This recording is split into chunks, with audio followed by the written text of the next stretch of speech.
baseball been very good to me. God, you slide in shorts? You must get hurt a lot if you... He just hits it far I'm enough just that he numb. doesn't have to slide. This was a production exercise. We took a couple of trainees down and focused on Bill's rock and roll Rex team to Rock and roll Rex. it ended up being exciting. Started focusing on some Miller High Life there.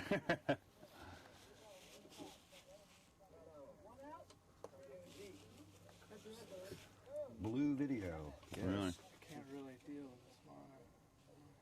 That's the shirts. Team. Hi, man. Team.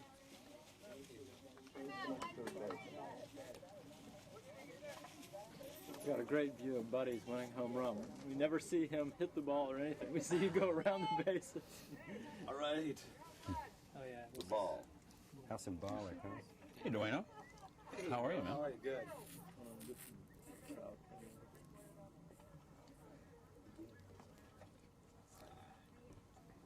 How often do you guys play? What do you get out there? Once a week? Lately, we've been playing just about every other weekend. Yeah. And getting beat every other weekend.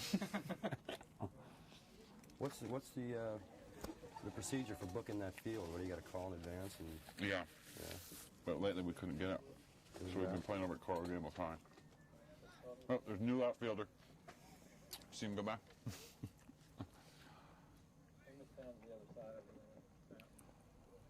Oh, a picture of intensity. The pressure's on. The pressure's on.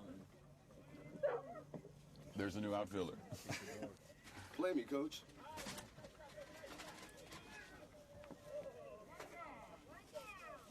This is the last inning, right? I don't remember. you guys would probably be the perfect team to experiment with that new computer gear they're trying to sell the baseball teams. Oh, right.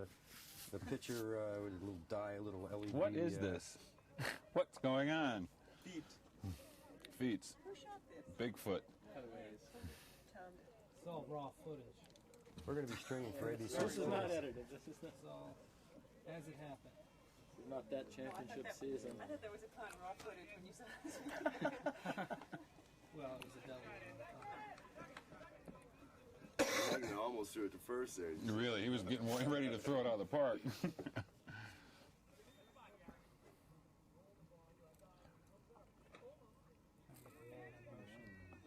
Yeah. Why is this guy sitting on me all the time? Is He this sure as story, I was hell. going to say, does this movie have a theme? Really? Well, this tape is. The other tapes are everybody. Yeah, you got that. I was waiting for a ball to come to you and just. Nothing happened. Hey, there's some.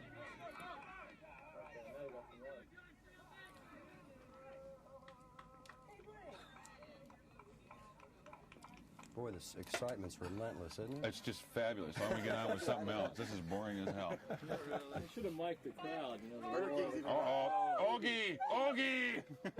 There goes one out of the park. No, that was that one that blistered through Mike's legs about 1,000,000 miles an hour. Stole second. What are you doing, John? What are you doing? Stole third. Oh, 8 guys covering home plate. The left fielder comes in. Really? We're talking serious covering home there. Total Figured out the is strategy. whoever's down by 7 is going to definitely lose. That's it. This is Love 94 you're playing, right? Yeah, we got a running rivalry with these guys. Yeah. They're up 2-1 on us now. We're going to play best of 7. They have a high spaz count, though, don't they, over there? 2 years, but we'll be. It doesn't matter. They got a shortstop, that guy that was just batting him. Right. He evens everything up. No, this is Steve Huntington. Oh, Huntington is a ringer. Yeah, he's a good ball player. Why don't we run this ahead to the victory celebration and get on with this shit? This is boring. Oh, that was Really? the third outfit. Actually, this it's is on another tape, isn't it?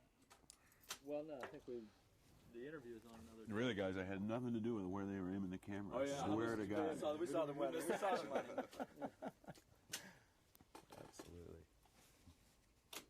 Was there a victory celebration? What was There it is. Is that after or before? Oh, no, I guess we're still playing. Yeah, who made the last out? We're still arguing. Kevin.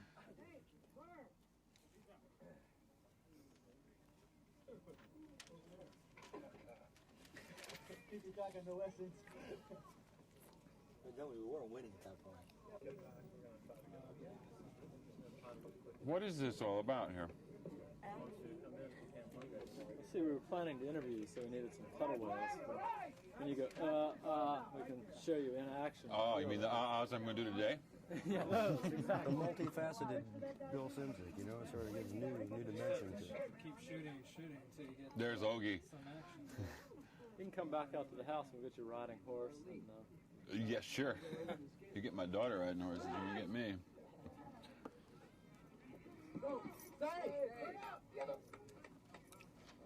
we don't have a victory celebration. Yeah, Yeah, that let's was, get on with it. that was pretty, Okay. Boring, boring, boring, bore. So what was the score? Hey, it's all you. How can you say that? that's right, Bill. I'm bored. So I know you guys must feel great. Well, I'm searching for something, Bill. We talked to Tom Dowd today. We're doing a little tribute to Murray the K, and we were just wondering if you had any Murray the K recollections or. Did you know Murray? No. I didn't know him, no. When I was in New York, he was on. 10-10 wins in New York. He was cool. And now he's dead. What more can you say?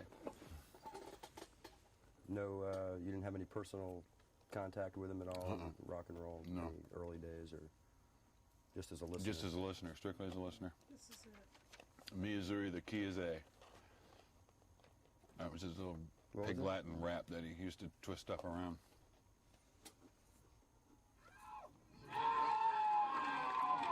There it is, game winner.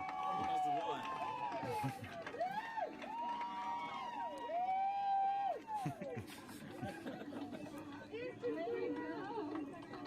Boy, those guys needed a win bad too. Never won. Really?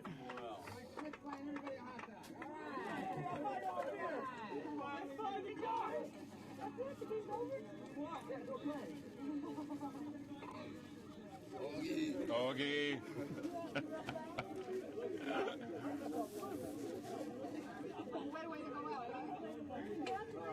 Let's crank that down and talk about some music here. Well, we got an interview. Oh, we do? All right, love 94! All right, now get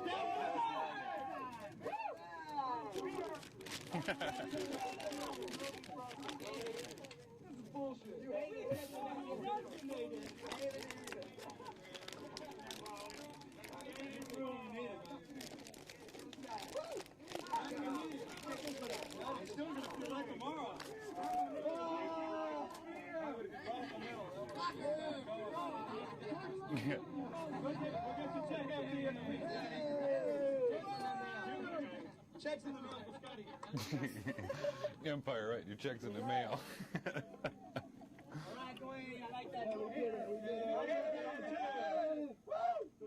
I knew it was the last one of the day, you know? Oh, shit. You love putting into it all. It's all worth it. Everything will fall out. Come down and do that, man. Ball!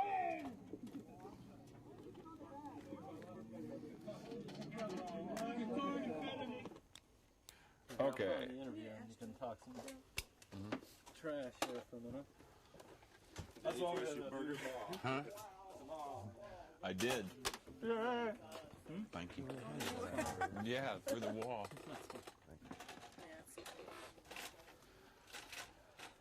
Well, I think we've seen enough of that.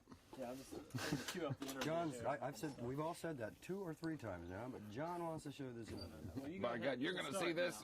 now. Okay. Start, and we'll pick that up in a minute. Well, last time we were here, we talked mostly about Polish jokes, Joe Walsh Yeah. and Mickey Thomas. Let's start. Nothing's changed. Nothing's changed. You No. got some new ones for us? We can commit to tape here just for the record. Not for publication. No? No. We won't send them out. It's just a running compilation, Bill. We want to have all the evidence we can get on you. I got you. No, I haven't heard any new Polish jokes. It's not really in to tell Polish jokes anymore. I want to know about this project now. Al Cooper just called you. What can you tell us about He's that? trying to get a hotel reservation here. I'm going to do an album with Al Cooper and Jeff Baxter. Jeff Baxter, late of the Doobie Brothers and Steely Dan and so on. And we're going to do somewhat of a somewhat like a Quincy Jones record, where we get guest vocalists and you know, different studio musicians from L.A. and from here, and make a record. Who's writing the material? Has Al been doing all that? Al's written about 3 or 4 songs, and we're picking a lot of real old, obscure things, which I'm not going to tell you now, see, because we're not sure which ones we're going to do yet. It'll be a process of elimination. Yeah, all right. We've got about 15 tunes in the hopper that we're, you know, sorting through, matching a tune with a vocalist and like that. What are the rumors that we hear that Dylan is going to be one of the vocalists? That's entirely unfounded. Entirely unfounded. Yeah. But Where did you hear that rumor? I read it about 3 weeks ago. That, It's going to be a guest vocalist on this album that we're talking about? that Al Cooper was getting together with Dylan and they were doing material and it was Oh, reported. that rumor is concerned that Al might produce Dylan. Yeah. That's where that came from. see how the press will twist it. Boy, I'm telling you, you guys in the media. What has Al Cooper been doing though over the last few years? He's been playing with Dylan lately. That's Dylan's last tour he was on. And prior to that, he was living in England for a couple of years, producing English bands, and he's been doing quite a bit of producing. He did was it Johnny Van Zant, and he did a couple other like local English sort of semi-punk bands when he was living there. He was living there for about 1.5 years. Yeah, because he had pretty much gotten behind all the Southern rock and roll. He was doing Yeah, some he was stuff. sort of one of the founding fathers of that. He found Leonard Skinner, and he started a record company, Sounds of the South, in Atlanta for a while, and then I guess that they went to MCA and Right. they had a falling out or something. I'm not really sure of all the details, but I guess a then lot he of moved to L.A. and then he moved to England, and now he's back in L.A. Coop. Coop. Yeah. When I first met him, I did the demo in 1964 for This Diamond Ring. Engineered the demo at Regent Sound in New York. That's what so I've known him a long time, almost 20 years. That was his. Yeah, he wrote it. Gary Lewis and the Playboys? Right. You might not be that old, Corey. I am. I don't even, to look at me, you wouldn't know me, but I have. Well-preserved young lad. Yes, I was wearing earphones at an early age. But when is this supposed to take place, and when can we look for the I'm albums? going to L.A. This coming Monday, which would be March 1st. And we're going to work for a week out there with L.A. session guys. Neil Steubenhouse and Ed Green and possibly Richie Hayward and a few other people to start doing tracks there. And then in middle of March, we're coming down here and we're using my guys, which is Chocolate Perry and Joe Vitale and like that. So we're going to have sort of an East Coast, West Coast flavor to it. Now, Skunk, hopefully. Has Skunk been doing anything with He's Steely been Dan? producing a lot. He's been producing Carl Wilson, and he's had a couple of hits with this band called Sneaker that's been out recently. He's been doing quite a bit of producing, playing with everybody. And the guy's in about 9 bands. He is. He's all over. You know, his name shows up Really? all over. He's a And prolific fella. hell of a guitar player, too. Yeah. Should be real interesting.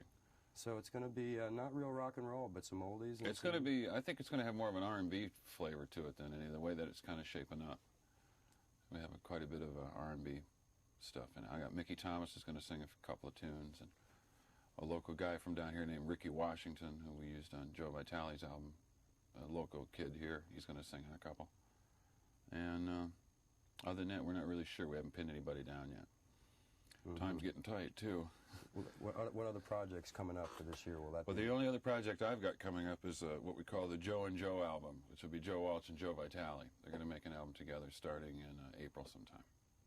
I just took a whiz in your bathroom. Love that Vitale picture. Took a whiz in the bathroom. You want to explain yourself on that? It's that Neolithic hip talk. You know, I can't shake it. It just comes up from time to time. Where was that taken? I mean, was that That's not really him. It was. Oh, it's not him. It's a long story. We were in. Perhaps we should show him the picture, right? Maybe Jan, that should be would you put get on that camera. picture? Get that off the wall. That's worthy of being seen. Last year I was doing a Who record in England, and Vitale and Walsh were working on John Entwistle's solo records somewhat simultaneously.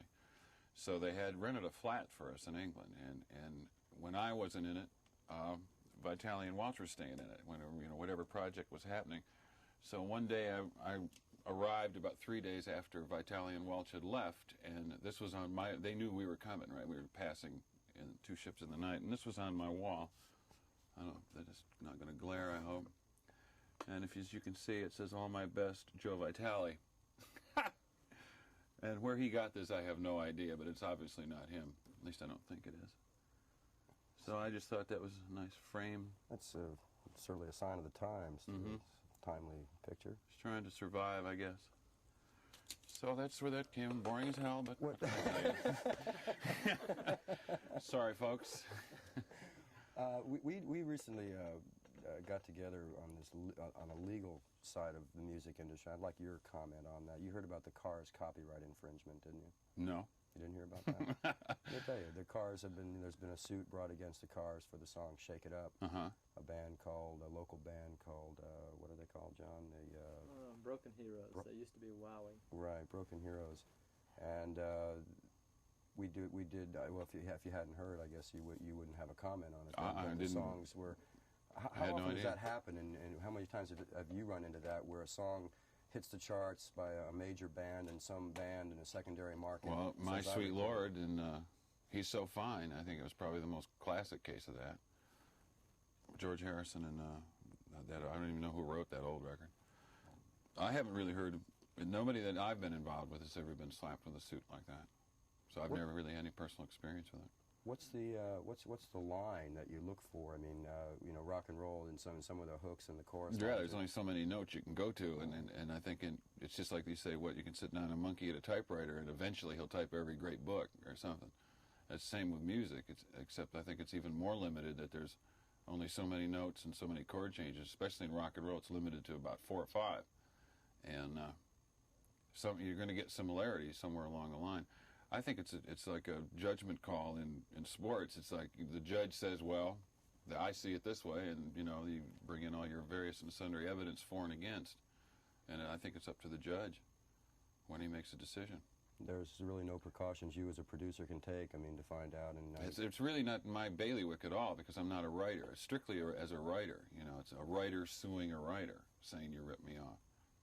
It really has nothing to do with the record itself. It's just the song, right. The words and music. You've been such a well-known producer, and for the MTV viewers that don't know your history, why don't you drop some names of people over the years that you've produced? Well, I'm a crusty old veteran, see. Well, the first record I ever had that was a hit that anybody would know would be "The Thrill Is Gone." It was B.B. King in 1968. And shortly after that, I produced the James Gang, and then what happened? Then I drew a blank. Then I got into drugs. Yeah, they're right. Then, wow, man. Were you the one that put on the James Gang album when the needle goes to the label, says "Turn me over"? Turn me over, and then the other side was "Play me again." Yeah, we had a lot of fun doing that in the mastering room. Very clever. Drove the mastering guys crazy. I discovered it once by accident playing the record on the radio, and I wasn't there when it was over. Oh. And it went like this. Oh, great. I went right into it did work. It did work. It was perfect. And how long did that go out over the air? For what seemed like 15 minutes. Eternity, right? And I did turn it over. I said, well, since it's been requested by Joe, let's turn this thing over. Yeah, what else can you do, right? It's a good thing you didn't leave the other side, and it was playing.